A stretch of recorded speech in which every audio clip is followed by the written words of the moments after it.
Hey, hi. How are you doing?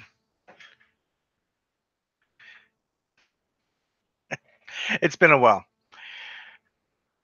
It's been a while. It's definitely been a while, hasn't it? All right, folks. Good morning. It's been a while since I've been sitting down and chatting with you guys. Welcome to the live broadcast, or if you're watching later, welcome to the pre-recorded broadcast that you missed live.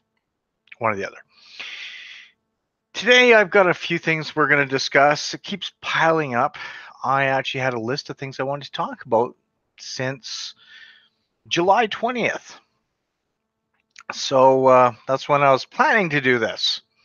It's now August 4th.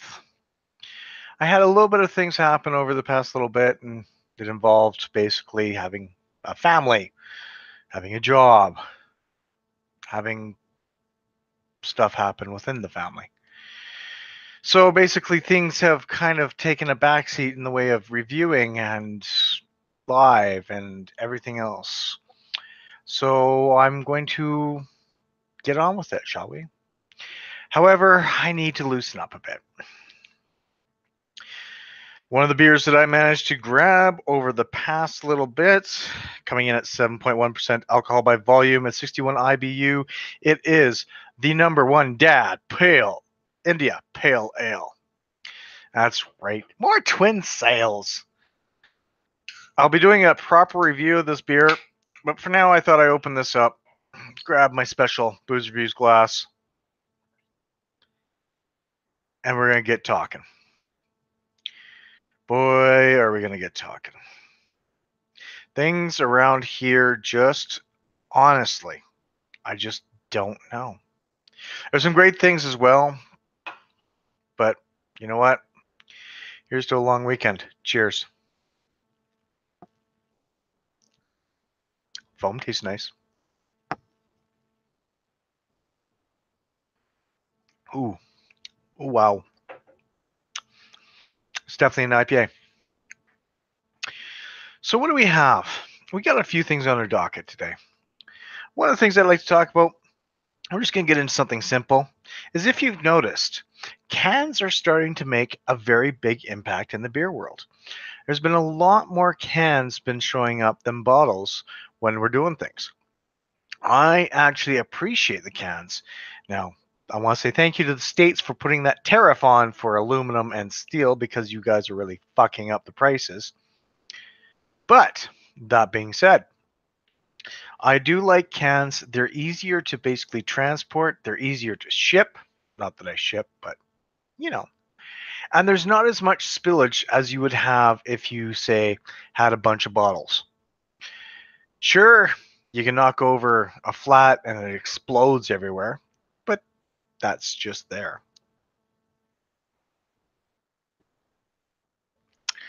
I really do like the fact that they're doing cans overall because, as well, the rumors are you could actually have it where it doesn't kill the beer as much as you would in a bottle because of oxidization and the sunlight and not storing it properly. If you still don't store it properly, you could get other things happening, like if it is a can conditioned or bottle conditioned, you could get live yeast growing in it. But really and honestly and truly, it is not that bad. It really isn't. I really like cans. I can't help it. What I would like to see more of, what I want to see more of, is true pint cans. So the 548 milliliter cans. I've seen one so far this year, and I want to see more because the true pint, why not? Why not? As long as the prices stay down. Going in, getting crowlers from places that actually sell crowlers. That works for me. Having a liter of beer and having to have it all at once without sharing it is a bit of an issue. But you know, it could be fun and it can be interesting. So, I would love to hear your thoughts. Do you enjoy the fact that there's more cans coming out? Because there seems like there's tons. It's easier to stack, it's easier to ship, it's just easier all around. And I know places like, let's say, Far Brewing, they're never going to do cans. He's made very clear that he's never doing cans. But he still he still does a great job in his bottles. And it's a true style that he's living with, and that's what he's doing. And he's banging it out like there's no tomorrow. Places like Outcast is finally canning their stuff, which is great to see because I like to have their cans, and I like to actually buy a 4-pack if I want, or a single depending on where I go. I can't always afford a crowler or a growler or even a 2-liter growler. Like, those things are just, yeah, it's tough. So yeah, that's my theory on cans, and I don't have a segue for the next one. Wow. Um, because the next thing I was going to talk about is the fact that,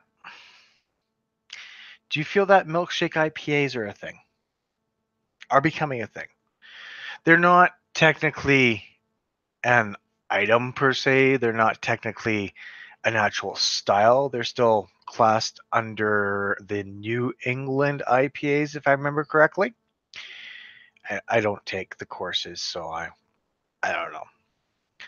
Um, but yeah, I feel that they're becoming a style.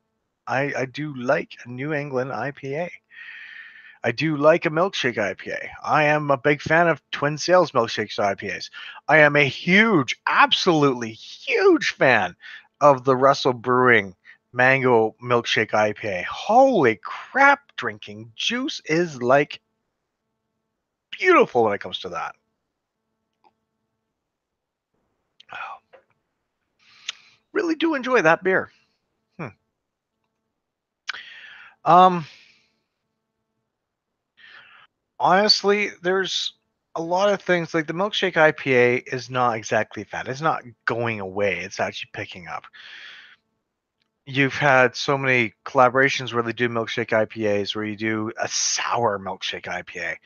That's a new style altogether itself too, which sold out really quickly. And I can't find any more of those cans, which I really, really wish I could because those were actually really good beers.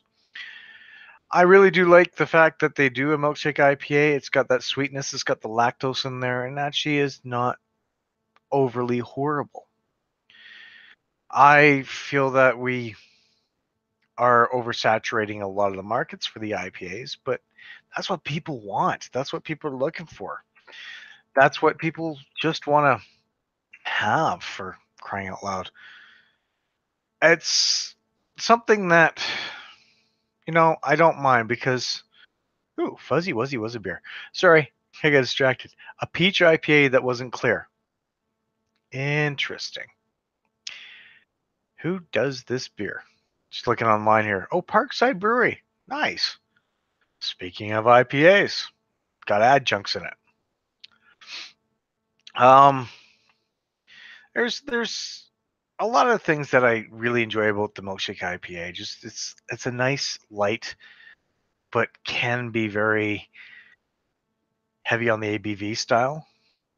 Um, it is a lot of things that's we've had, which is nice. Uh, I really don't mind that. I really, really don't mind that. All right. Well, I'm exhausted that one. Yeah, I'm running out of things to talk about already. No, I don't. I don't. Um, Down here or over here in Alberta, we actually have a rebranding going on. A lot of people are happy about it. Some people are not. I'm talking about the Bench Creek rebranding. They've turned around and they've changed things around. Not only have they changed their styles around, but they've also added on to some of their biggest selling styles. So, for example, the Apex Predator is a huge selling double IPA. That thing is just massive. People buy it when it comes out because it's a limited edition seasonal thing. Um, it's one of those beers that a lot of people like, and it's one of those kinds that I don't know. I like it, but it's a double IPA. It's got some great flavor to it. It's got some beautiful flavors. But a lot of people didn't like the fact that they're using the Apex Predator name for their other beers now. So the Apex Predator now has become a style a series all on its own. So it's no longer, there'll still be the double IPA, but you now have the Apex Predator Pilsner, you have the Apex Predator Red Ale, you now have the Apex Predator something else, and I think there's 4 in the series that are coming out. They've also changed the labeling. So basically, the Apex Predator now has a bear ripping off a shirt instead of something else, a cartoon. Well, it's still a cartoon, but they've changed the style around. Their rebranding is interesting. I do like the way that they're rebranding because it actually pops a little bit more on the shelves. But people are used to seeing that sort of silhouette style um, drawings on there. It's understandable. It's let's see. Let's see if I can find it here. Apex Red. Lyrics. Interesting. There is an actual song called Apex Predator. Awesome. I think I'm going to have to redefine my shirt. My search. My shirt. Possibly.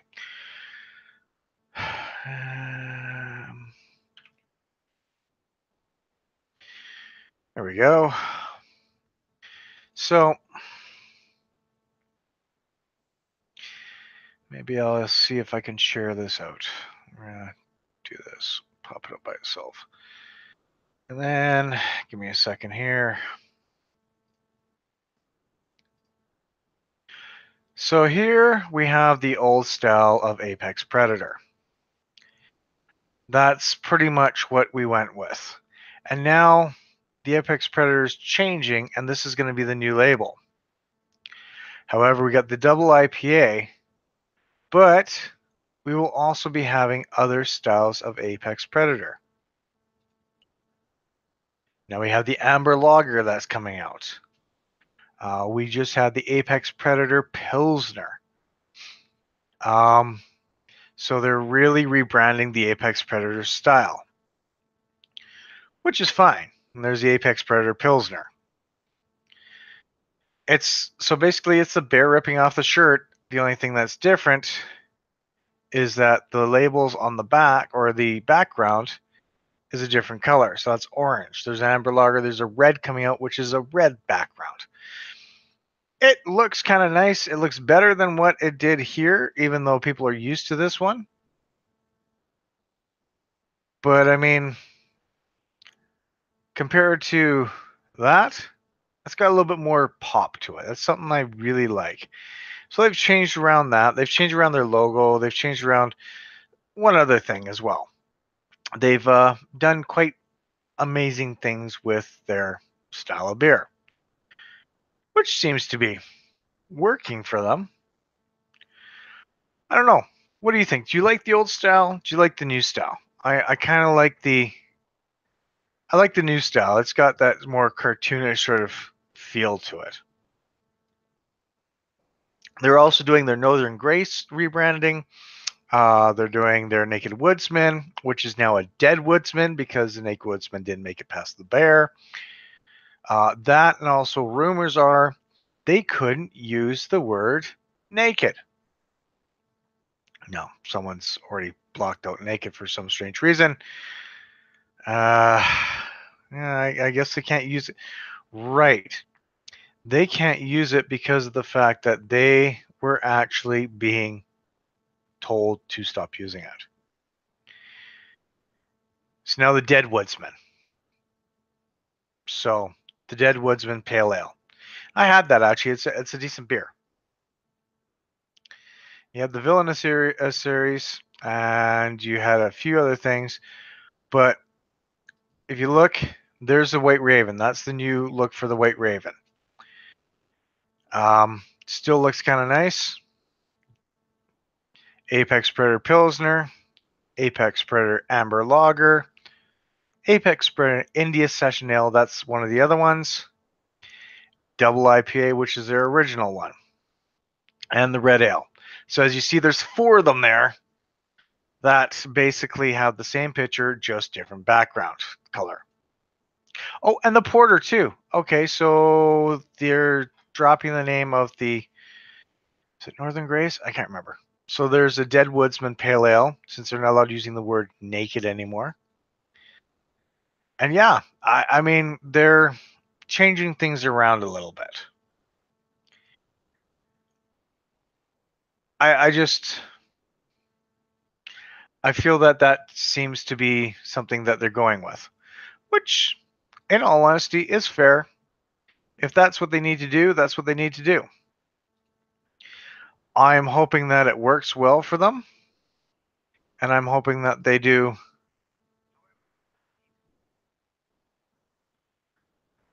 I, I hope that it helps out. So, yeah, that's the Apex, that's the Bench Creek, and that's something that's going on here. Cannery over in BC is doing something else, but I'm actually going to be doing an actual review of that one. I really don't want to spoil it.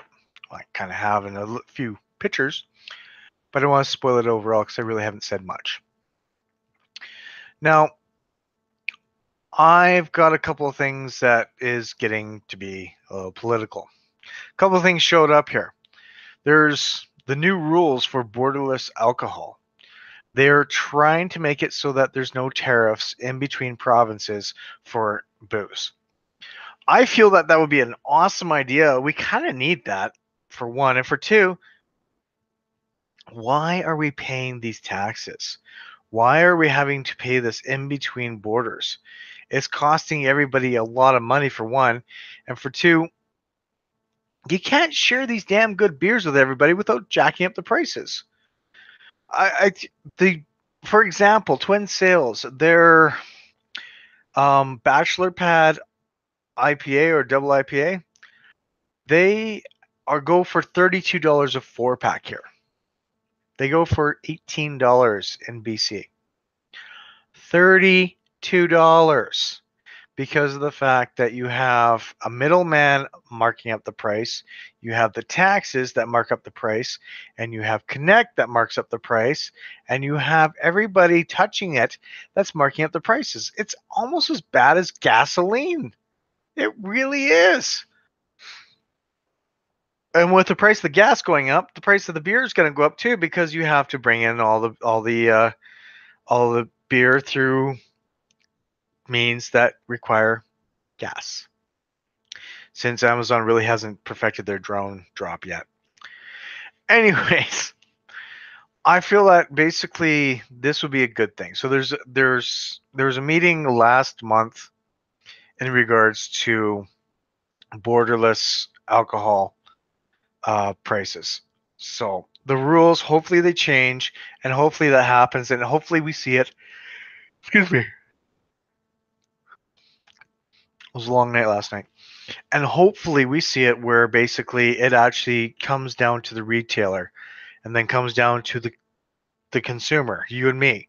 Because anything that has happened within the government, we have not seen a price drop because of the fact that they can't afford to do price drops at the brewery level. So I'd love to see that happen. I'm also hearing that there's going to possibly be a $100 million lawsuit against the Alberta government and the AGLC for their practices on beer.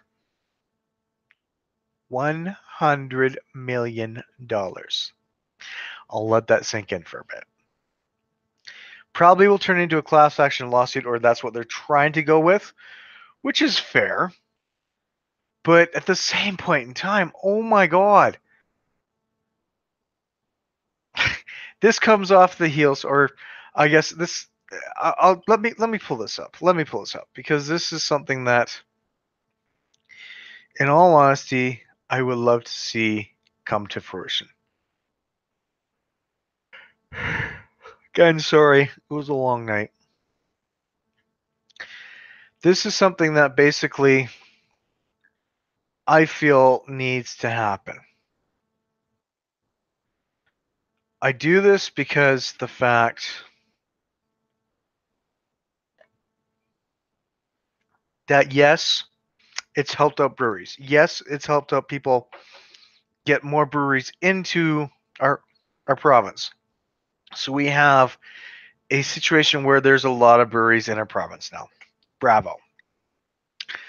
But here we go. Alberta faces 100 million beer lawsuit over its strange brew policies. Thank you, NDP. This is something that I've been talking about for the past 2 years. Shit, 3 years? Has it been that long?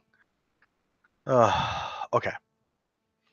Alberta's beer policies continue to leave taxpayers with a bitter aftertaste. Amid mounting bills to fight lawsuits, trade disputes, and a judge's order to pay more than $2 million in restitution to out-of-province brewers. God. But those expenses could be chump change in the bigger beer brouhaha. Here's a number that should catch the eye of the finance minister, Joe Ceci. $100 million. Yep, $100 million. A statement of claim filed in the court's Queen of Bench in Calgary says that Notley's government discriminatory and unlawful price markups for beer impaired in the sale of Canadian suds manufactured outside of Alberta but sold inside the province. Out-of-province craft beer producers and their agents suffered economic deprivation from the illegal markups and related measures because they resulted in effectively higher price for their beer in Alberta. In other words, the shit that Notley's been doing, that I've been mentioning, is now coming around and she's actually being sued. So is the AGLC. Of course, the statement of claim contains allegations that yet to be proven in court, and class action lawsuits have first to be certified and can take years to wind their way through the legal system, especially when you're dealing with the government of any province or country. They can make that thing last forever. However, sitting in the plaintiff's favor is not one, not two, but three separate rulings that have gone against Notley's government since this began tinkering with beer markups, essentially a tax charged on liquor in October 2015. So yes, almost 3 years this has been going on. In an attempt to simulate the domestic beer industry, the NDP went about it in the wrong way. That's something I kind of been saying for a while. Like I said, there's been some good things that come out of this. Like the breweries have been ballooning out of style. We've got a shit ton more, but the price we pay on the consumer end has been way too fucking much. And I have adamantly said that time and time again. I still pay it because I like my beer. I like my Alberta beer. I like my BC beer. I like my Ontario beer. I like my beer, okay? I like my US beer, but fuck. $32 a 4-pack for KBS. $32 because of this. Because of this shit show here. This is the stuff that's been pissing me off. But I digress. In an attempt to simulate the domestic beer industry, the NDP went about it the wrong way. I already read that. CC is what I want to call them. Increased the graduated markup on craft beer to $1.25 per liter, affecting 31 breweries outside of Alberta, BC, or Saskatchewan that sold product inside the province. It's more than 31. if you see the amount of beers that have come into the province, it's more than 31. The hike added about $3 to the price of a six pack of non Alberta beer. Actually, more than that, because when you have a third party, they up their price so they can get a profit, plus the taxes, plus everything else. If you guys are leaving comments, I'll read them in a second, or the one person that's viewing.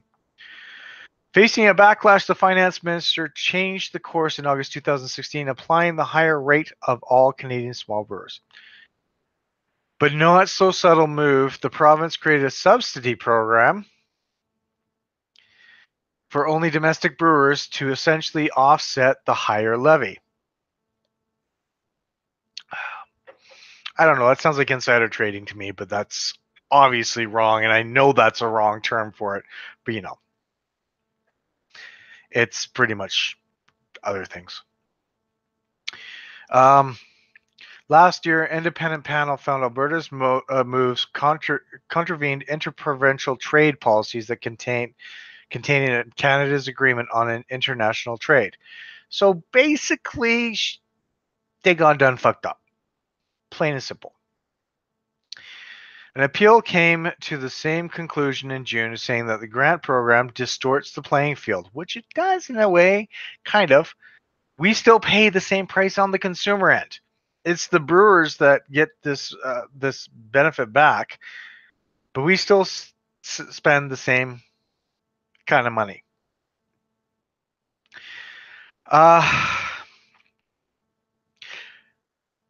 It all seems clear enough. In June, Alberta lost a separate legal case on its craft beer markups. Court of Queen's Bench Justice Gillian Marriott found Alberta's policies created a trade barrier and violated constitution free trade provisions between provinces, which there really is, but is not, because you still have to pay tariffs and taxes on this. So it's not exactly a free trade. BC has it, Ontario has it, Saskatchewan's slowly coming about to getting it as well.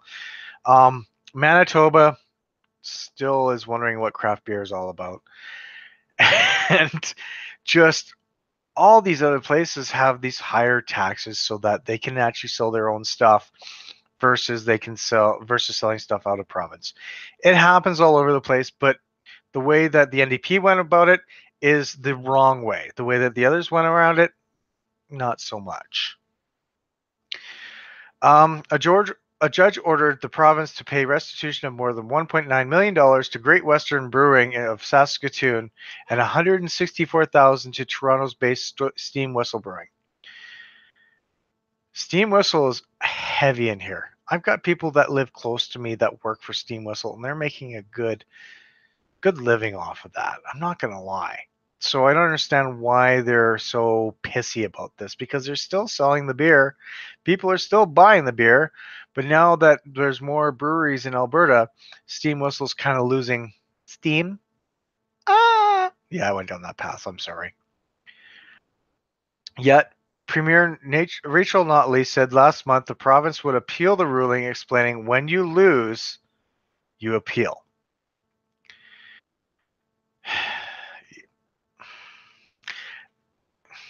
I'm just going to continue. It makes one wonder if other small breweries across the country are eyeing the court's decision, rubbing their hands, thinking they should seek compensation for the loss of market of share and sales. We'll find out soon enough. I'm not going to lie here, folks. We actually have some of the best barley and grain and other things in Alberta, because we have a lot of farmers that know how to do this stuff, which go into your beers out of province.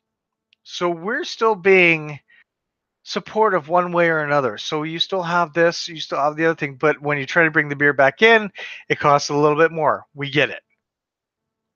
But do you want a barley? Or a nice 2-row barley? Do you want that? Because I'm sure if this goes to fruition, there's going to be some sort of rule where you do not get our barley. It's going to happen. It really is. There's going to be some big blowout of some kind, I'm sure. Not saying that that's a good thing, guy. The province notes there are now 91 small breweries in the province, tripling the domestic industry within 3 years, which is true. It blew up because of this one law. And that's great. Honestly, that's great.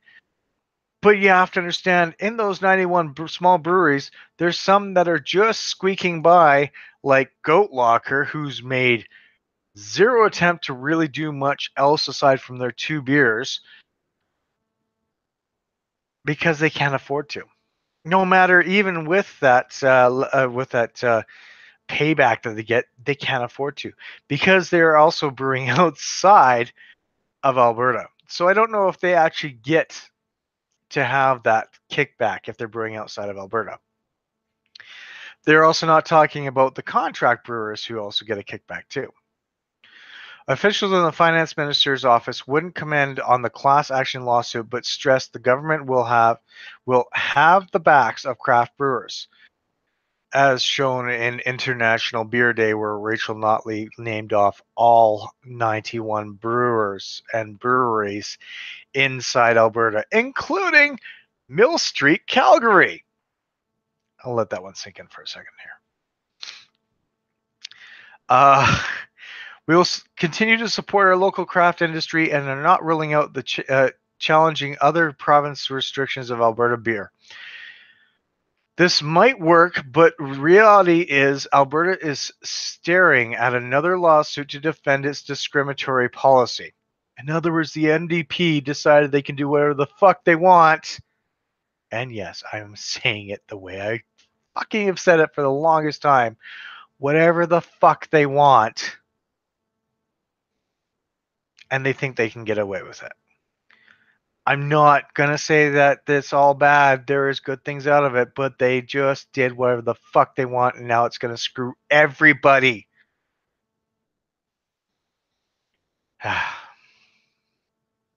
One of the plaintiffs named in the class action case is Calgary-based Artisan Ales Consulting. That name's come up way too many times. A beer importing agency that has become a thorn in the side of CC since he's introduced the new policies. In all honesty, he's been fighting for his job. I get it. He's been doing a lot of imports and he's been fighting for his job. I understand that. But you don't see a lot of these other guys like Untapped or craft beer importers or anyone else jumping on this bandwagon quite yet. If they are, they're doing it as a silent partner so that they don't get dragged out in the mud like these guys are. These are the guys that are actually hurting themselves a little bit. Yes, it's good to be a voice, but you know what? That voice, if people don't like it, can shut you up. Just throwing that out there. Artisan co-owner Mike Tessier said he's decided to join the new lawsuit after initiating and winning the earlier trade dispute against the province. You didn't do that single-handedly. Just, yeah.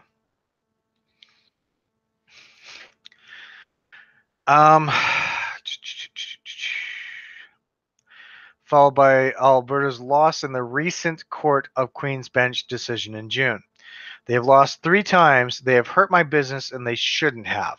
So I'll figure I'll be the biggest pain in the ass to them that I can be. And later on down the road, when Artisan Ales silently disappears, you'll know why. For the class action suit, I don't even care about the money. It's that the government is wrong. They're not totally wrong. They're wrong in some aspects, but not totally wrong in others. They've done a lot of great stuff for this province in the way of beer, in the way of breweries, in the way of all these guys actually getting jobs and upping the things where we actually have farming upped. We have a bunch of other things. Our water is being used a lot, but we have an economy where it's actually thriving, where the oil and gas has been hurting. There's been some things that have actually come to be a good thing out of this than others. I'm not saying taxing these guys tooth and nail is a good thing because I love my outside beers. I love my fucking BC beers. This is all BC beer. I love my BC beers. And I'm angry at the fact that I can't get that because it costs so fucking much. Cannery. They have some great beers coming out, but they've done it in so limited that they can't even ship it to Alberta because it costs too much. And what they've got going on is amazing. Bad Tattoos backed off. Tin Whistle, you can find some of their core brands, but that's it. Parallel 49 is coming in here by way of collaborating with the Alberta breweries. But they don't see a dime of this kickback. Yet, I bet you anything that if these other breweries put their name on it and whatnot, they might actually get a kickback because they actually have their name on it, which is a fucking loophole. Possibly. I could be wrong about that because they possibly did not brew it within Alberta, so they may not get a kickback. They'll just get their name put on it. But still, there's a lot of shit happening with this. There is. Steam Whistle's director of marketing, Tim McLaughlin, said he's disappointed in and not surprised that the NDP government continues to fight over the matter. It's the NDP. It happens. The company isn't interested in joining the class action suit. McLaughlin simply hopes that the government overhauls its program so it doesn't hurt out of province brewers. In other words, they've spent so much money to fight this on the last court case that they got a piddly amount that they don't want to go back into court and spend more money for this. I don't blame them. With the latest appeal, it seems Notley government hasn't learned a lesson, he added. They are spending a lot of taxpayers' dollars fighting a matter that was quite clear was unconstitutional. Not going to lie, it was. Unfortunately, that is the way the issue has dragged on for more than 2 years, almost 3, with the province throwing good money after bad. It's true. I'm paying for this shit, so I'm allowed to have this say, and it fucking sucks. Trying to diversify the economy makes sense. Finding creative ways to stimulate Alberta's craft beer sector is laudable. We shouldn't do it by trying to screw over our next door neighbors in Canada. It's true. It's so true. I'm not going to lie. It is so fucking true. But again, as I stated, a lot of good has come out of it. It really has. And I understand that there's a lot of stuff happening. I understand that there's a lot of shit happening. And I understand that this is going to be a gong show when it comes down to it.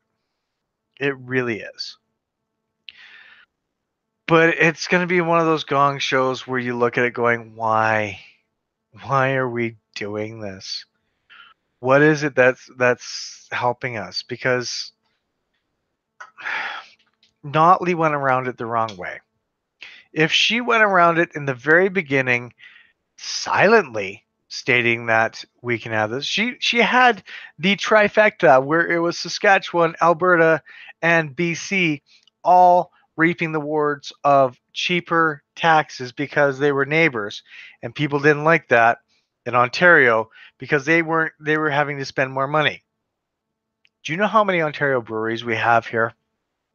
We had Muskoka pull out of us. That sounds dirty, but it's true. But they came back because they realized that people actually liked our beer, liked their beers here, which is also true. Steam Whistle's been here for a while, and they're still doing a great job. They've got a lot of reps here that know their stuff and can pimp off that stuff like there's no tomorrow. But they shouldn't be overly angry at the government as well. They can be, but the government has also helped out the province. They've helped out the province by having all these new breweries show up. We don't have just Big Rock. We don't have just Toolshed. We don't have just Wild Rose. We don't have just Village anymore. We have 91 breweries inside Alberta. That is a huge income boost for our province. Yes, everybody outside of that is suffering, but at the same point in time, we are one of the only provinces that allows all these people to come in and sell their shit because we have an alcoholic province. Not gonna lie, we do. We really do. People love their fucking beer and booze here way too much at times. But I mean, you look at BC, they love their pot so much too.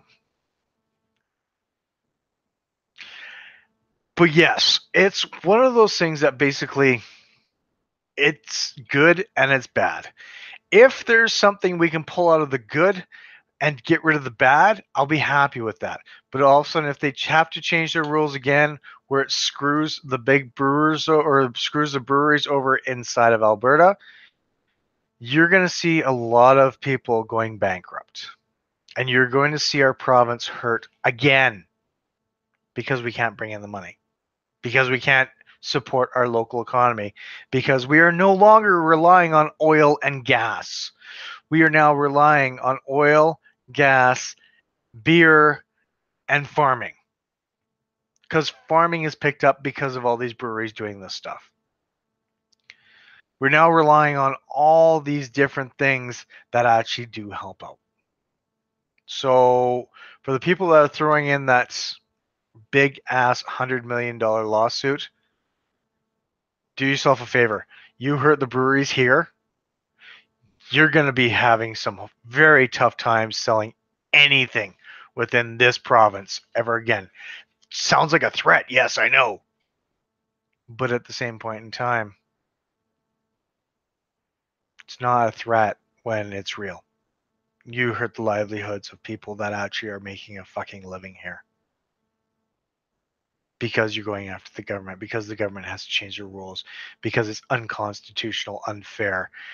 But if you guys can find a way to find a happy medium where you can still have your stuff in here, we can still have our breweries making a good profit or making a small profit, because a lot of them, that's all they're doing is making a small profit off of here, then that'd be wonderful. That really would.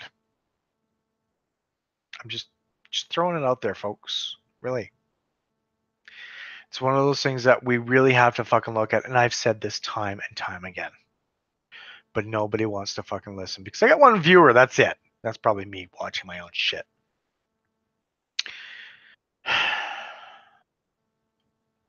I hate going on rants like that, but it needs to be said.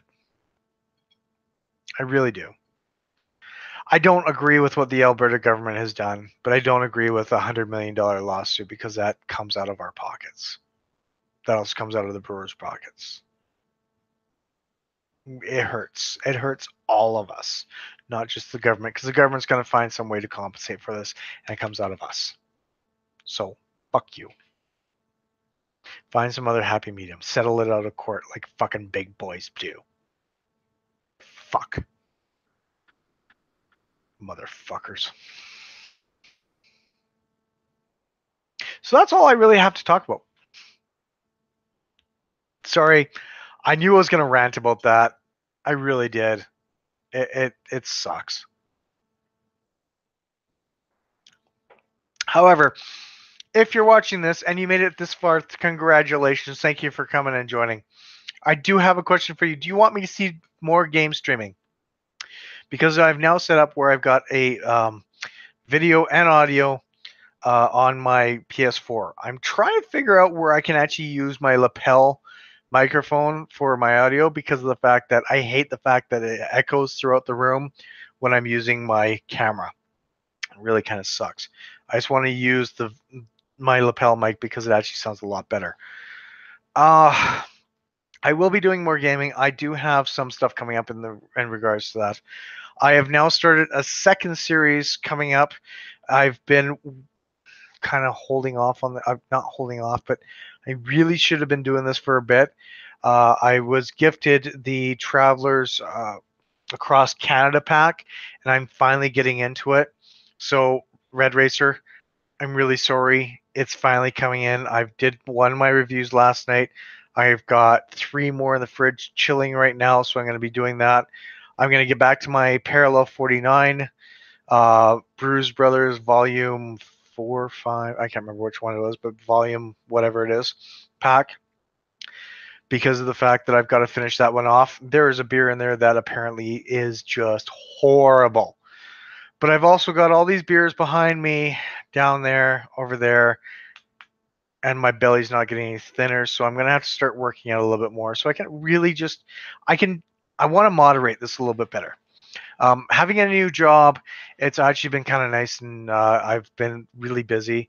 The last 3 weeks, I've actually had my children with me. My parents came out to visit, which is really kind of cool. Um, I really wish my parents. I don't get to see them that often, so having them out here was awesome. I really have. Well, I'm a family man. I really like being a family man. So having them out here, having my kids for the past 3 weeks has been keeping me busy. So I'm really sorry. My content has been lacking a little bit.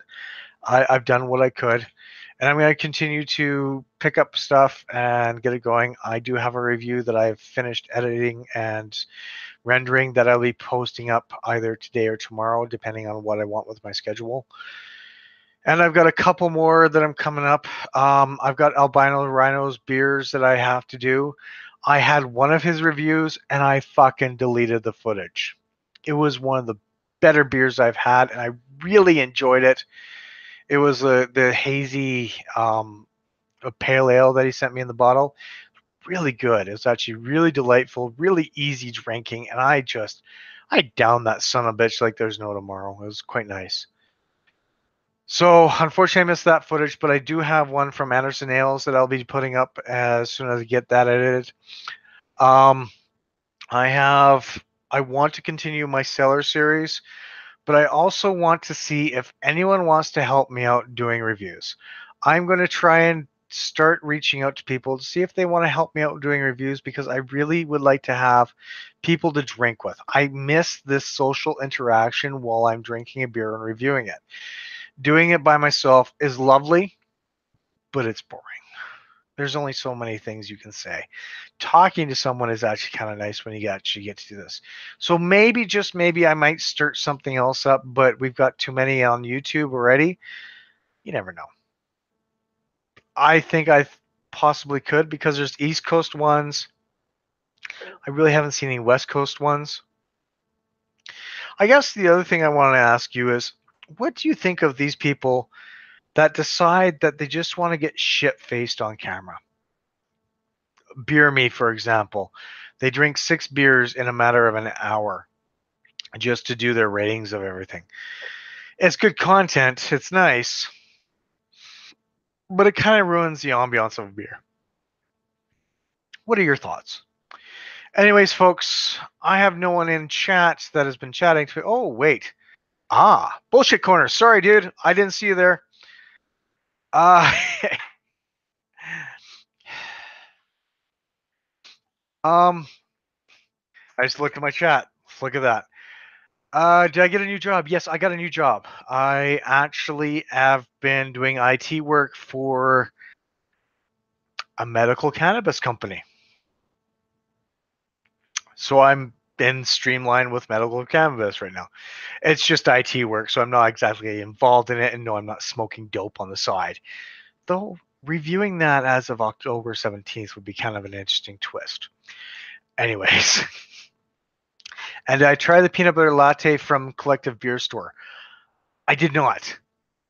I did not try the peanut butter latte, but if you go down there, I did pick up a crowler of the Bachelor Pad IPA from Collective, and $12.90 for a liter of this stuff, when that normally costs $8 for 500 milliliters, is something that you might want to look at. It's the Twin Sales beer. It is absolutely amazing. 8.3%. So a liter will get you fucked up. I got myself a liter. What can I say? Uh, but they're also doing a with Common Crown. Oh, beer is so cheap there. They're doing something with Common Crown. Is it Common Crown or not Common Crown? Kool-Aid Brew, I think I want to call it. I want to say Kool-Aid, where they're doing a stamp program where you buy 4 of their beers because they got a four different styles of Trappist style beers, and you buy 4 of them in the Crowler, Howler, or Growler, and you get a stamp. And if you get all 4 of them, I think you get a chalice or you get to drink out of the chalice. They weren't quite clear on that when I went to go visit them yesterday, or on Thursday, I should say. But talk to them about that. I got myself a crowler of that. I'm probably going to be sitting down and doing some hockey. So looking for sour beers that my buddy gets in the States taste like sour candies. Now that's tough because I would love to see more of those sour beers come up to the States. What would be a good sour beer? Try looking for Evil Twin. They have some good sours. I don't know if those taste like sour candies, but they've got some good sours. Um, there was a brewery here that actually has that where it tastes like sour candies too. Talk to Collective and see what they say. They might actually have some suggestions for you because they know their shit down there. They're really awesome. I go down there and they're really cool. So it's they've got some great stuff down there. I yeah, I walked in going, I'm just gonna buy this one beer because this is what I want because I saw it down here. And I walked out $50 later with 4 beers. Oh, okay. Oh, so you're there last night. I was there the night before. So yeah, I went there. Um, I also saw that up at Craft Cellars, Outcast's his Rumpel Stout skin, the one that you cannot find anywhere else, is up there as well. I shared it on my Twitter. It was at Craft Cellars for $10.90 a liter. They also had the 4-pack as well of the collaboration between Parallel 49 and 4 breweries out of Alberta, which I picked up as well. I just got so many beers. Like, fuck. Like I said, I just got this from BC. There's 32 beers in there. I'm a busy boy. Half hitch, yes. Yep. Oh, they do. Oh, God. The Farmer's Daughter. I used to go to the place down the street from me that used to have Farmer's Daughter all the time. That was one of the things. I want to tour their brewery as well. That's one I want to tour. I actually went down to last week. I went to the Millerville Farmers Market. Shotgun. Oh, I wanted to try that, but I've kind of been afraid to try the shotgun wedding. But that's just me. I don't want to get a bad opinion about it because I really like their stuff. But I went down to the Millersville Farmers Market, and 2 breweries were down there. Hard Knocks was down there, and I want to say High Level, but I don't think that's it. There's another brewery that was down there, and they were showing off their goods as well. So, and Toolshed actually is now in. They're now in the farmers market off of Blackfoot. So Toolshed's in there. Eau Claire Distillery is in there.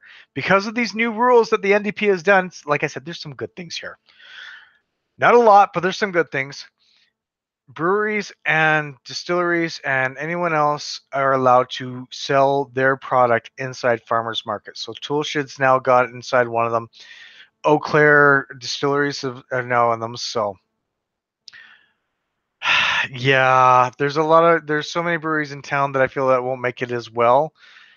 But you have these ones that have their niches and have their ones that will actually make it through.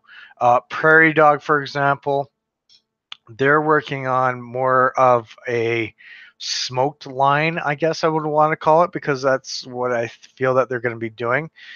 They do a lot of smoked food in their brewery. You really have to go there. Their shoestring fries are phenomenal. That's what got me back, was their food.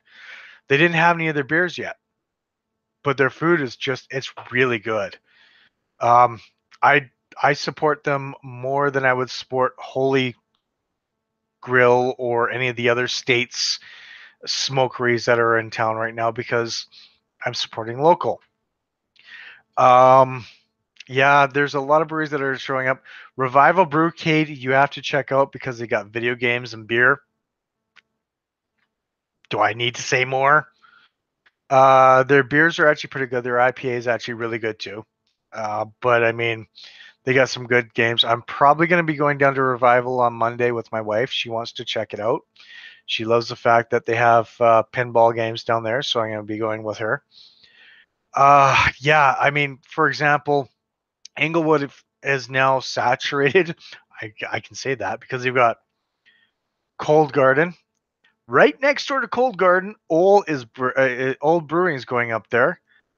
Um, Dandy is just down the street, and now Revival Brewcade is pretty much within that area too. Question is, where do most of these breweries sell their beer? That is a beautiful question. And yeah, the thing is I wish they would too. So, bullshit corner saying is, I wish more beers and pubs would carry craft beers, and I really wish they would too. I honestly really wish they do, because it'd be nice to see them support local instead of supporting macro. But it's cheaper to get a keg of Molson Canadian in than it is to get a keg of Outcast IPA, for example. And so they try to do that. I really wish they would support more. I mean, that's why I like going to Craft Beer Market. They've got a lot of the local stuff. Plus, they have a couple of the outsider guys too. Now, if they can turn down their music, because this old bastard doesn't like hearing a lot of music and it's loud and shit, and you know, I really wish they would. I've been trying to talk to Toolshed about getting their stuff into Three Crowns and down there, but Three Crowns just doesn't like doing craft beers. They like doing their macros, which really kind of pisses me off, and it's kind of deterred me from going there. Hey, Rod J, how you doing? Hey, are you home? Because I was thinking of having a game of hockey if you're up for 2018 still. If you are, let's do this. Uh, but yeah, the local stuff, I want to see more. I want to see that. Like, Toolshed goes around from place to place selling their shit like there's no tomorrow, but people aren't buying. Oh, excellent. I get to play hockey with Rod. This ought to be fun. Okay, when I get offline, message me on Facebook. We'll get a game together here. Um, but yes, I want to see more stuff happening. I really do. Like, it's the local scene needs to pick up that way. But you have a look at all these guys that actually sell their stuff inside their tap rooms. That's where they're selling their beer. Red Bison actually has their beer there. They're also selling it in some of these local beer shops. Craft sellers, domestic, wherever else, do support a lot of local beers. Beer Vault has 5 fridges dedicated to Alberta breweries, so they can sell their stuff too. People buy off sales as well.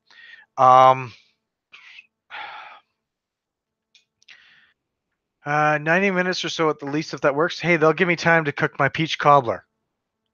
Shit, that made me sound domesticated. Yeah, okay, they'll give me time to cook my peach cobbler. Nope, that works for me, and it'll also give me time to sober up after this so I can still kick your ass and still drink beer.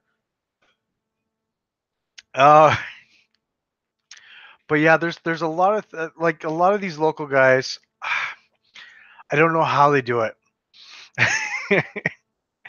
I don't know how they do it. I really don't. But they've got it's the government grants that actually are helping them keep going. They don't have to sell a lot, and they still get their grants back. So that kind of helps them out, which brings us back down to being sued for $100 million. Going to Bed Bath Beyond. Wait, you're going to Bed Bath Beyond, or I am? Because I kind of like that place too. Shit. Okay, I gotta stop this. Um. uh, yeah, me. Okay. Nope. Nope. No. Hey, I like IKEA too. Shit, this has turned into Guilty Pleasures by BK. Now I just have to kick your ass more in hockey just to save face and become a manly man again. But yeah, anyways, the local market I want to see pick up their stuff a little bit more. You can find some of people's beers in odd locations. It's really weird that I found some local stuff like, for example, at an archery range or something like that, or golfing. You go golfing, and the beer cart girls do sell local stuff, depending on where you go. So, oh yes, it will be broadcasted on both our channels, my friend. It will be. So I've just accepted a challenge to play NHL 2018 with Rod J. Him and I have a rematch that he wants to lose on because I'm still the reigning champion. That's right. I said it. Um, but yeah, there's so many things that happen in our industry that's changing. That being said, folks, I probably should get myself ready. I do have to cook a peach cobbler. I did say that, and my wife is expecting it. She's also expecting me to cook a casserole. Beer. Manly man. Not domesticated husband. Uh, I will be back again. I do miss these live chats. I really do. I do like doing my gaming. So do check me out for the gaming. I will be going live probably in about 90 minutes with Rod J here. We will be streaming the game of NHL 2018, where I will gladly 3:30 p.m. Eastern then. So that's 1:30 p.m. my time. So 1:30 p.m., 3:30 p.m. Eastern, we will be playing NHL 2018, where Rod J will learn what it's like to get his ass kicked again by a Canadian. Sorry, Rod J. Gotta do it. Aside from that, folks, I'm glad you joined me. I'm sorry I rambled on for an hour and 5 minutes. I was about ready to slow down, but Mr. Bullshit Corner came by and joined us, and thank you for joining us. That was awesome. Just bring it. I hope to see you actually at Collective at some point in time. And Bullshit Corner, you and I have to sit down with JD and we have to have some beers together. Just because we've been saying it, we have to make it happen. It has to be happening. I will be going live in 1 hour and 24 minutes again to kick Rod J's ass. And until then, folks, I am PK. This has been my live booze chatter. Thank you for joining. You guys have been awesome. We'll see you real soon. Thanks again.